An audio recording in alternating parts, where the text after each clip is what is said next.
Hello friends, இன்றைக்கி நம்ம சேனலில் வந்து கேப்சிகம் கிரேவி எப்படி பண்ணுறதுன்னு பார்க்கலாம். அதுக்கு தேவையான பொருளெல்லாம் என்னென்னு சொல்கிறேன். ஒரு பெரிய கேப்சிகம் ஒரு எல்லோ கலரில் ஒரு டிஃப்ரெண்ட்டாக இருக்கட்டுமே நான் அந்த கலர் எடுத்திருக்கேன் இன்றைக்கி. அதுக்கு சின்ன சின்ன துண்டாக கட் பண்ணி வச்சுருக்கேன். ஒரு தக்காளி, மீடியம் சைஸ் தக்காளி 2 அது நறுக்கி வச்சுருக்கேன்.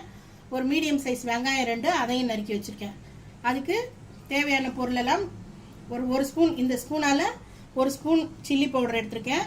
அதுக்கு 2 ஸ்பூன் தனியாத்தூள் போட்டிருக்கேன். ஒரு சின்ன இந்த ஸ்பூனில் கரம் மசாலா ஒரு ஸ்பூன் எடுத்திருக்கேன். இது கலருக்காக காஷ்மீரி சில்லி இது ஒரு ஸ்பூன் எடுத்திருக்கேன்.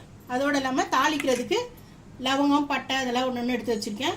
இஞ்சி பூண்டு பேஸ்ட் வச்சுருக்கேன். லாஸ்ட்டாக அதோட அரைச்சி சேர்க்கறதுக்கு ஒரு 2 துண்டு தேங்காயும் ஒரு 4 முந்திரி பருப்பும் எடுத்து வச்சுருக்கேன். இப்போ தான் அந்த கிரேவி வந்து நல்லா சூப்பராக திக்காக இருக்கும், ஒரு மாதிரி டேஸ்ட்டுக்கு இருக்கும். அதனால் அதை வந்து எடுத்து வச்சுருக்கேன். இப்போ கேஸில் ஒரு பேனை நான் வச்சுருக்கேன். இதுக்கு தேவையான அளவு எண்ணெய், இந்த ஸ்பூனில் ஒரு 5 ஸ்பூன் எண்ணெய் ஊற்றிக்கிறேன் நான்.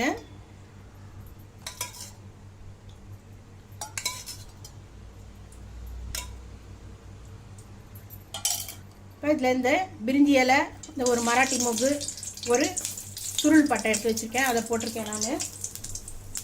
அது நல்லா செவந்ததும் இந்த வெங்காயத்தை எடுத்து நான் உள்ளே போடுறேன்.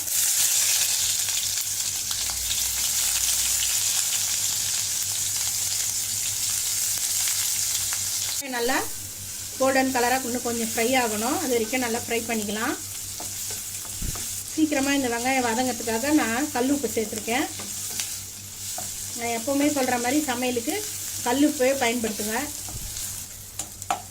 இப்போ இந்த வெங்காயம் நல்லா வதங்கிடுச்சு. இதில் நான் இப்போ இந்த இஞ்சி பூண்டு பேஸ்ட்டாக சேர்க்குறேன்.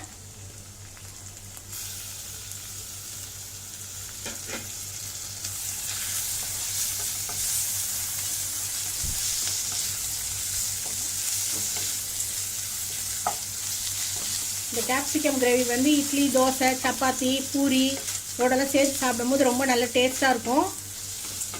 கேப்சிகம் உடம்புக்கு ரொம்ப நல்லது, நோய் எதிர்ப்பு சக்தியை தரக்கூடியது. அதனால் நல்ல இது ஒரு எல்லாருக்குமே ஒரு ஹெல்த்தியான ஒரு சைட் டிஷ் இது. இப்போ இதில் நான் தக்காளியை சேர்த்துட்றேன்.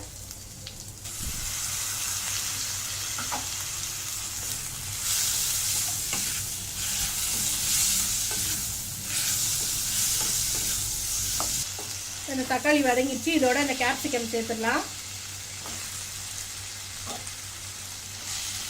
இதையும் போட்டு நல்லா ஒரு வதக்கிக்கலாம்.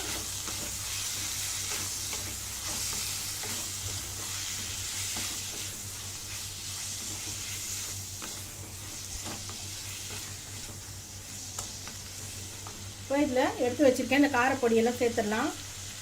இதில் ஒரு ஸ்பூன் வெறும் மிளகாத்தூள் போட்டிருக்கேன். அதே ஸ்பூனால் 2 ஸ்பூன் தனியாத்தூள் எடுத்து வச்சுருக்கேன்.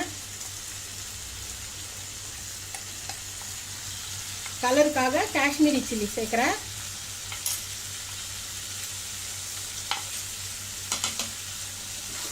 இதெல்லாமே சேர்த்து நல்லா வதக்கிக்கலாம்.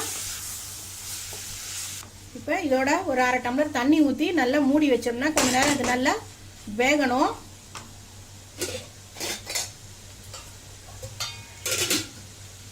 இதில் நான் தண்ணி சேர்க்குறேன். இதெல்லாம் நல்லா வேகிறதுக்குள்ள நம்ம எடுத்து வச்சுருக்கேன் இந்த தேங்காயும் முந்திரி பருப்பையும் அரைச்சிட்டு வந்துடலாம்.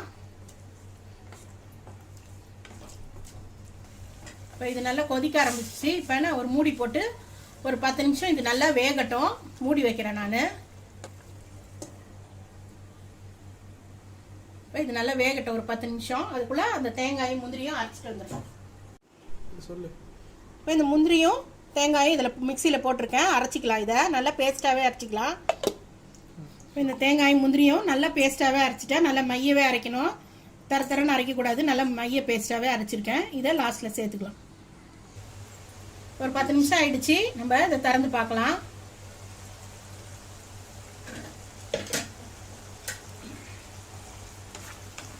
பாருங்க, இப்போ நல்லா வெந்துருச்சு. கேப்சிகம் நல்லா வெந்துருச்சு. எல்லாம் நல்லா ஒன்றா சேர்ந்த மாதிரி ஆயிடுச்சு. இந்த ஸ்டேஜில் உப்பு சரியாக இருக்கான்னு பார்த்துட்டு பத்தலைன்னா போட்டுக்கலாம். லாஸ்ட்டில் நம்ம எடுத்து வச்சுருக்க கரம் மசாலா ஒரு ஸ்பூன் அதையும் போட்டுறேன்.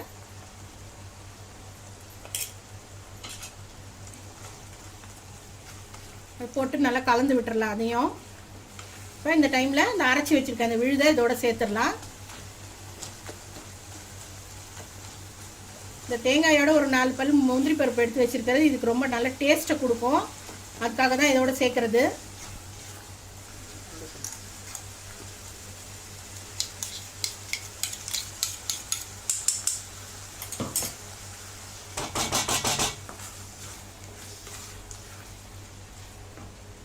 இப்போ இந்த ஒரு 5 நிமிஷம் இது நல்லா கொதிக்கட்டும். அதோட தேங்காயோட பச்சை வாசனை போகிற அளவுக்கு. உங்களுக்கு திக்காக வேணும்னா இதே பதத்துலேயே வச்சுக்கோங்க. இல்லை இன்னும் கொஞ்சம் தண்ணியாக வேணும்னா இன்னும் கொஞ்சம் ஒரு 1/2 டம்ளர் தண்ணி சேர்த்துக்கலாம் கூட.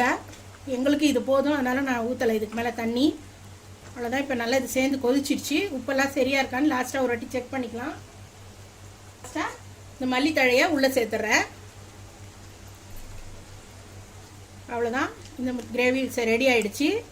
இப்போ இதை நான் கேஸ் ஆஃப் பண்ணிவிட்டு வேறு ஒரு பாத்திரத்துக்கு ட்ரான்ஸ்ஃபர் பண்ணிடுறேன்.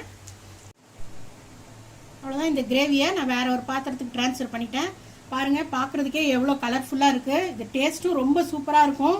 செஞ்சு பாருங்கள். உங்கள் டேஸ்ட் எப்படி இருக்குன்னு சொல்லுங்கள். உங்கள் கமெண்ட்ஸை கமெண்ட் பாக்ஸில் போடுங்க. அதோட இந்த டிஷ் நல்லா இருந்ததுன்னா உங்கள் ஃப்ரெண்ட்ஸுக்கும் சொல்லிவிடுங்க. நான் இது வரைக்கும் நம்ம சேனலை சப்ஸ்கிரைப் பண்ணாதவங்க சப்ஸ்கிரைப் பண்ணிவிடுங்க. பக்கத்துலேயே இருக்க பெல் ஐக்கானையும் கிளிக் பண்ணிவிடுங்க. தேங்க்யூ.